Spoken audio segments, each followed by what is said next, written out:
আল্লাহ তাআলা পবিত্র কোরআন মাজিদে বলতেছেন, ইয়া আইয়ুহান নবী। কারে বলতেছেন?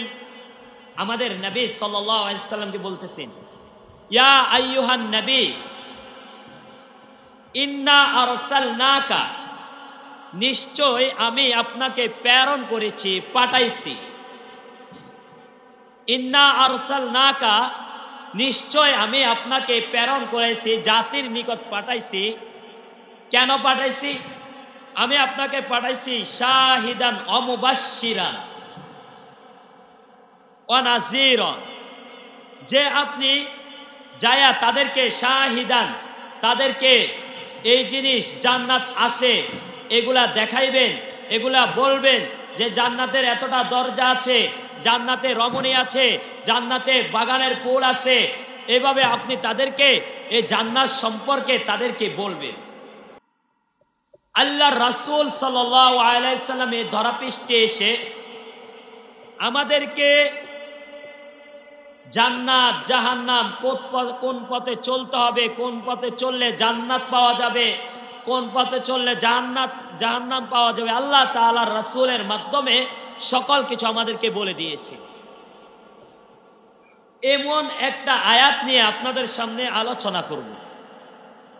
সময় সংকীর্ণ, শরীরটাও অসুস্থ, আসছি আপনাদের দোয়া নেওয়ার জন্য। বয়ান করতে আসি নাই, আসছি মুরব্বী কিরামদেরকে দেখব, মুরব্বী কিরামদেরকে দোয়া নিয়ে চলে যাব। কুমিল্লা থেকে আসছে, আবার কুমিল্লা চলে যাব আপনাদের দোয়া নেওয়ার জন্য, মুরাদবাসীর জন্য দোয়া নেওয়ার জন্য আসছি। তবে আলহামদুলিল্লাহ আমি এদিকে পরিচিত। কৃষ্ণপুর লইয়া পান্তে টানতে ওইগুলা আমি পরিচিত, আমাকে সবাই ওইদিকে চিনে। আপনাদের এদিকে আমার প্রথম আসা। মূল কথা হলো, আমি প্রথম যে আয়াতটা তেলাওয়াত করেছি, আল্লাহ তাআলা পবিত্র কোরআন মাজিদে বলতেছেন, ইয়া আইয়ুহান নবী। কারে বলতেছেন? আমাদের নবী সাল্লাল্লাহু আলাইহি সাল্লামকে বলতেছেন, ইয়া আইয়ুহান নবী ইন্না আরসালনাকা, নিশ্চয় আমি আপনাকে প্রেরণ করেছি, পাঠাইছি। ইন্না আরসালনাকা, নিশ্চয় আমি আপনাকে প্রেরণ করেছি, জাতির নিকট পাঠাইছি। কেন পাঠাইছি? আমি আপনাকে পাঠাইছি শাহিদান ওয়া মুবাশশিরান ওয়া নাযীরান, যে আপনি যায়া তাদেরকে শাহিদান, তাদেরকে এই জিনিস জান্নাত আছে এগুলা দেখাইবেন, এগুলা বলবেন যে জান্নাতের এতটা দরজা আছে, জান্নাতে রমণী আছে, জান্নাতে বাগানের ফুল আছে। এভাবে আপনি তাদেরকে এই জান্নাত সম্পর্কে তাদেরকে বলবেন। মুবাশশিরান, এবং আমার সম্পর্কে সুসংবাদ দিবেন। আমি আল্লাহ দে আসি আরশে আজিমের মধ্যে আমার আল্লাহর পরিচয় তাদের কাছে উঠিয়ে ধরবে। যেমন আমি বয়ান করার আগে আমার পরিচয় আমার ভাইজান উঠিয়ে ধরেছে, অনুভাবে নবীকে পাঠাইছে, ও নবী আপনি দুনিয়াতে যান, আমার জান্নাত জাহান্নাম সম্পর্কে আপনি উম্মতদেরকে বলে দেন। যদি তাদেরকে না বলেন তাহলে তারা পাবে কোথায়?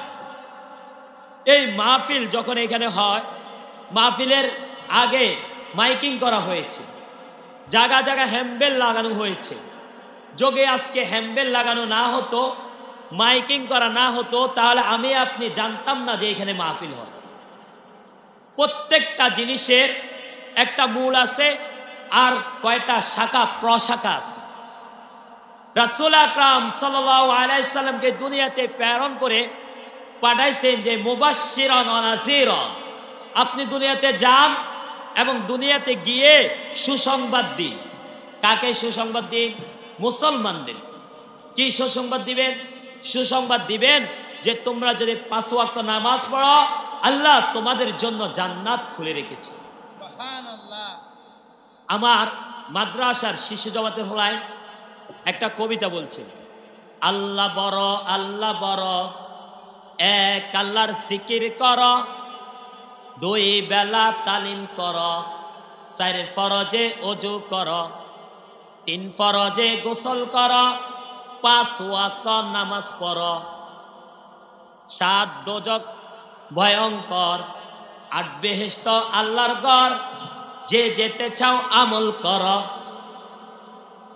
5 ওয়াক্ত নামাজ পড়ো। ছোট ছোট বাচ্চারা মিছিলের মতো সবসময় বলে 5 ওয়াক্ত নামাজ পড়ো, 7 দোজখ ভয়ঙ্কর, 8 বেহেশত আল্লাহর ঘর, যে যেতে চাও আমল করো। তাহলে 5 ওয়াক্ত নামাজ পড়তে হবে। জাহান্নাম যাইলে যে কাজগুলো করতে হবে ওই কাজগুলো থেকে বিরত থাকতে হবে। জান্নাতে যাইতে হলে যে কাজগুলো করতে হবে ওই কাজগুলো করতে হবে। 7 দোজখ কি ভয়ঙ্কর, 8 বেহেশত আল্লাহর ঘর। এই 8 বেহেশত আমরা জানছি কিভাবে? আল্লাহ রাসূলের মাধ্যমে। কথা বলেন না, ঘুমাই গেছেন? ঘুমাই না, বলেন আল্লাহু আকবার, আল্লাহু আকবার। মাশাআল্লাহ, সবাই জাগ্রত আছে। তাহলে কি বলছে? যে 8 বেহেশত আল্লাহর ঘর, 7 দোজখ ভয়ঙ্কর, এগুলো আমরা কোত্থেকে পাইছি? বলেন রাসূল সাল্লাল্লাহু আলাইহি সাল্লাম থেকে। রাসূল আরবি সাল্লাল্লাহু আলাইহি সাল্লাম বলে দিয়েছে, ও আমার উম্মত, আমি আল্লাহর আরশে আজিমে যখন সওয়ার করলাম, মেরাজ করলাম, আল্লাহ আমাকে দেখাইছে 7টি দোজখের দরজা, 8টি জান্নাতের দরজা। এইগুলা আমি তোমাদের কাছে প্রকাশ করতেছি, কারণ আল্লাহ তাআলা মুবাশশিরান ওয়া নাসিরান, আল্লাহ তাআলা বলেছেন মুবাশশিরান, ও রাসূল আপনি উম্মতদেরকে সুসংবাদ দেন, ওয়া নাসিরান, এবং তাদেরকে আপনি ভয় ভীতি প্রদর্শন করেন। এবার বলতে পারেন হুজুর, আল্লাহ একবার বলেছে সুসংবাদ দেন, আর একবার ভয় ভীতি প্রদর্শন করেন, এই কথা কেন বলেছে? আগে বলছে কি সুসংবাদ দেওয়ার জন্য। যদি টেলিফোন আসে, তোমার একটা ছেলে হয়েছে, খুশি না বেজার? খুশি। যদি টেলিফোন আসে, তোমার বাবা মারা গিয়েছে, খুশি না বেজার? বেজার। দেখবেন সকল সুসংবাদে মানুষ খুশি হয়, সকল দুঃসংবাদে মানুষ বেজার হয়। তাহলে আল্লাহ তাআলা আগে বলছে মুবাশশিরান, সুসংবাদ দান করুন, সুসংবাদ দেন। এরপরে বলছে অনাসিরান, ভীতি প্রদর্শন করুন। আগে ভীতি প্রদর্শন কেন বলে নাই? যে আমার উম্মত ভয় পেয়ে যাবে, আমার উম্মত আমাকে বেশি ভীতি প্রদর্শন হবে। দরকার নাই রাসূল, আপনি আগে তাদেরকে মুবাশশিরান, সুসংবাদ দিন যে আমার আল্লাহ আছে, জান্নাত আছে, জাহান্নাম আছে, দোজখ আছে। জান্নাতে গেলে এই কাম করো, জাহান্নাম গেলে এই কাম করো। কে বলেছে? রাসূল। কে বলেছে? রাসূল। এই রাসূল সাল্লাল্লাহু আলাইহি সাল্লাম কিয়ামতের দিন আমাদের নামে সুপারিশ করবে। কি করবে? সকল নবী রাসূল কাছে আমরা সকলেই যাব, যে হযরত আদম আলাইহিস সালামকে বলবো, বাবা আপনি তো আমাদের জাতির পিতা। একটা কথা মনে হয়ে গেছে, বলবনি? বলতাম তো। আমি কিছুদিন আগে একটা সফরে গেছি, একজনকে জিজ্ঞাসা করেছি যে জাতির পিতার নাম কি। তিনি কি বলেছে শুনবেন? বলে যে আমাদের তো জাতির পিতা ছিল শেখ মুজিবুর রহমান, এখন কে জানি না। আস্তাগফিরুল্লাহ বলতেন না? আরো জোরে বলেন। কি বলে? জাতির পিতা শেখ মুজিবুর রহমান ছিল, এখন কে জানি না। অর্থাৎ কি বুঝছেন? ওই জায়গাতে ইসলামের দাওয়াত না পৌঁছার কারণে মানুষগুলো গোমরা হয়ে গেছে। তাহলে আমাদের এখানে ইসলামী মাহফিল হওয়া খুশি না বেজার? সবাই খুশি তো? তাহলে আগামী মাহফিলে আমিও আসবো, আমার বন্ধু বান্ধব সকলকে নিয়ে আসবো। পারবো না? পারবো না? আমরা এখানে যদি 20 জন থাকি, একজন যদি 10 জন করে আনি, তাহলে কয়জন হলো? 40 জন। আল্লাহু আকবার। এই 40 জন যে সওয়াব করবে, আপনি ওই সওয়াবের ভাগীদার হবেন।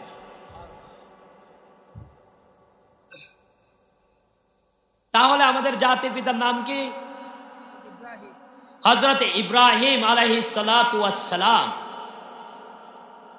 নাকি জাতির পিতা বঙ্গবন্ধু শেখ মুজিব? আস্তাগফিরুল্লাহ, লা হাওলা ওয়ালা কুওয়াতা ইল্লা বিল্লাহ। ঈমান থাকবে না। কোন ব্যক্তি যদি এটা বলে, সাথে সাথে তার ঈমান চলে যাবে। তো আমাদের জাতির পিতা হযরত ইব্রাহিম আলাইহিস সালামের কাছে আমরা সকলেই যাব, যাই বলবো, বাবা যান, আল্লাহর কাছে আমাদের জন্য একটু দরখাস্ত করে, আমাদেরকে যেন জান্নাত দিয়ে দেয়। এটা কখন বলবো জানেন? যখন সূর্য এক হাত উপরে চলে আসবে, জমিনটা তামার হয়ে যাবে, মানুষের গোস্ত গরমের সাথে সাথে গড়ে গড়ে পড়বে, রক্ত পুজ হয়ে যাবে, পানি সব গড়িয়েতে থাকবে। কারো এতটুকু পানি হবে, কারো এতটুকু পানি হবে, কারো এতটুকু পানি হবে। তখন আমরা হযরত আদম আলাইহিস সালামের কাছে যাব, গিয়ে বলবো, বাবা যান, আমাদের জন্য একটু সুপারিশ করেন। আর সহ্য হইতেছে না, আল্লাহকে বলেন আমাদের বিচার করতে। জান্নাতবাসী হলে জান্নাতে দিয়ে দিবে, জাহান্নামবাসী হলে জাহান্নাম দিয়ে দিবে। আর সহ্য হইতেছে না। হযরত আদম আলাইহিস সালাম বলবে, আমার পক্ষে সম্ভব না, তোমরা মূসা আলাইহিস সালামের কাছে যাও। মূসা আলাইহিস সালামের কাছে গিয়ে বলবো, ও নবী, আমাদের জন্য একটু সুপারিশ করেন। তিনি বলবে, আমার পক্ষে সম্ভব না, আমি দুনিয়াতে অপরাধ করে আসছি। এরপরে এইভাবে ইব্রাহিম আলাইহিস সালাম, ঈসা আলাইহিস সালামের কাছে যাব, কেউ আমাদের জন্য সুপারিশ করবে না। লাস্ট মুহূর্তে হযরত ইব্রাহিম আলাইহিস সালাম বলবে, শোনো, এক ব্যক্তি সুপারিশ করার অনুমতি আছে, সে হলো হযরত মুহাম্মদুর রাসূলুল্লাহ সাল্লাল্লাহু আলাইহি ওয়াসাল্লাম। হযরত মুহাম্মদ সাল্লাল্লাহু আলাইহি সাল্লামের কাছে যাব, যায় বলবো, ও আল্লাহর রাসূল, ও প্যারা হাবিব, আমাদের জন্য একটু সুপারিশ করেন। আল্লাহ রাসূল সাথে সাথে সিজদা পড়ে যাবেন, সিজদা পড়ে কান্না করতে থাকবেন। আল্লাহ তাআলা বলবেন, এই হাবিব উঠেন, কেন কান্না করতেছেন? আপনার কান্না আমার সহ্য হইতেছে না। আল্লাহ রাসূল বলবে, আমি ততক্ষণ উঠব না যতক্ষণ পর্যন্ত আমার উম্মতকে মাফ করে দেওয়া না হবে। কাঁদতে থাকবে, ও হাবিব উঠেন, উঠেন, আমি আপনার উম্মতকে মাফ করে দেব। আল্লাহ রাসূল বলবেন, না না, আগে আমার উম্মতকে মাফ করেন, এরপরে যাই আমি উঠব। আল্লাহ তাআলা তার উম্মতগুলোকে মাফ করে দিবে। বলেন না সুবহানাল্লাহ, আল্লাহু আকবার। তাহলে রাসূলের প্রেমিক হতে হবে নি, আশিকে রাসূল হওয়া লাগবে নি। কিয়ামতের দিন যারা আশিকে রাসূল হবে, যারা আশিকে রাসূল হবে, তাদেরকে রাসূল আকরাম সাল্লাল্লাহু আলাইহি সাল্লাম সাথে করে জান্নাতে প্রবেশ করবে। আচ্ছা, আমরা যারা এখন আছি, আমরা কি রাসূলকে দেখছি? আল্লাহকে দেখছি? জান্নাত দেখছি? জাহান্নাম দেখছি? এত কষ্ট করে শীতের মধ্যে ঠান্ডা পানি দিয়ে ওযু করে ফজরের নামাজ পড়তে আসিনি। কেন আসি? আল্লাহকে পাওয়ার জন্য। জান্নাত আমরা পাবো না, কে পাবে?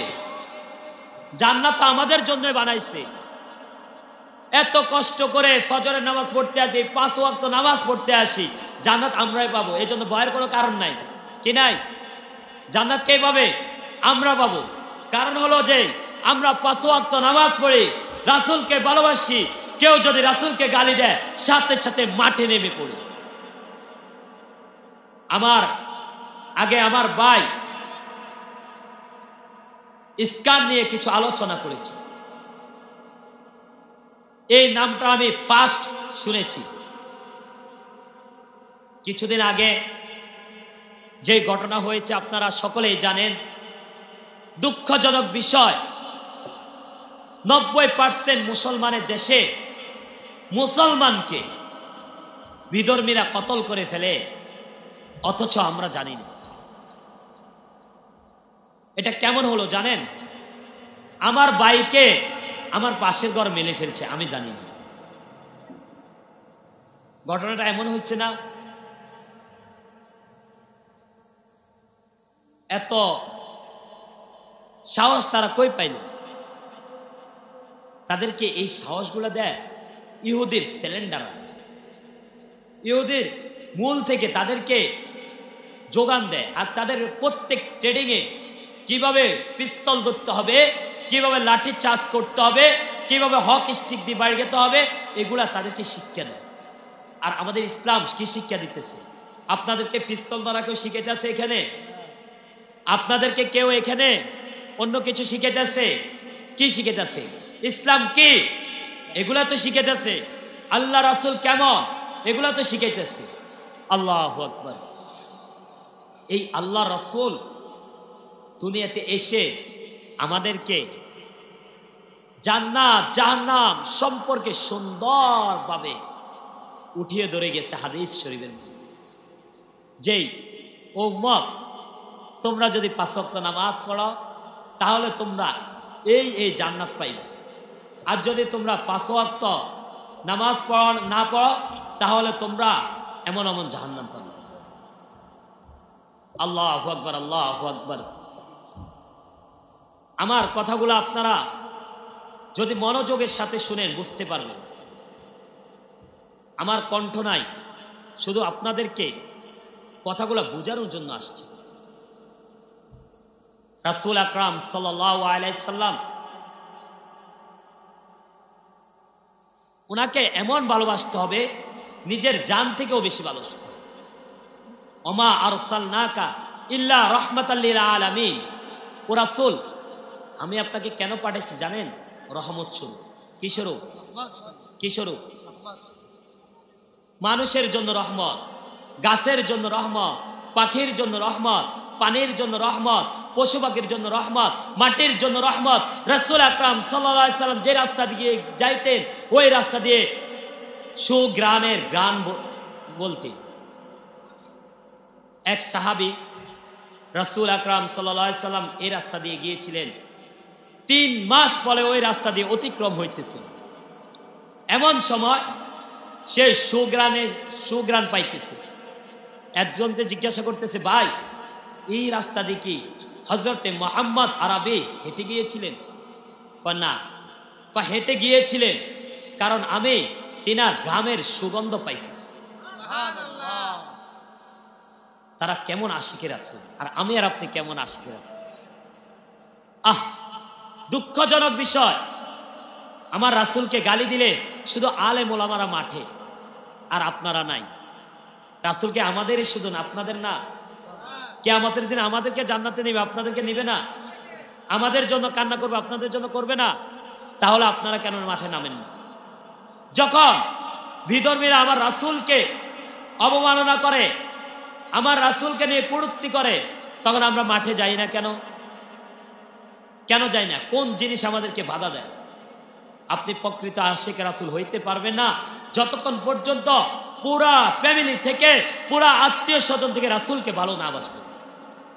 এক সাহাবী আসছে, এসে বলে, ইয়া রাসূলুল্লাহ, ইয়া হাবিবাল্লাহ, আমি আপনাকে অনেক মহব্বত করি, অনেক ভালোবাসি। রাসূল আকরাম সাল্লাল্লাহু আলাইহি সাল্লাম বললেন, তুমি যদি আমাকে ভালোবাসো, তোমার ছেলে সন্তান থেকেও আমাকে বেশি ভালোবাসো। সে বলতেছে, আল্লাহ রাসূল, সব থেকে ভালোবাসি, তবে আমার স্ত্রী থেকে না। বলতেছে, তুমি এখনো প্রকৃত আশিক রাসূল হইতে পারো না। এরপরে 1 মাস পরে ঘুরে আসে বলে, আল্লাহ রাসূল, আমি দুনিয়ার সকল কিছু থেকে আপনাকে বেশি ভালোবাসি। বলতেছে, হ্যাঁ, এখনই তুমি আশিক রাসূল।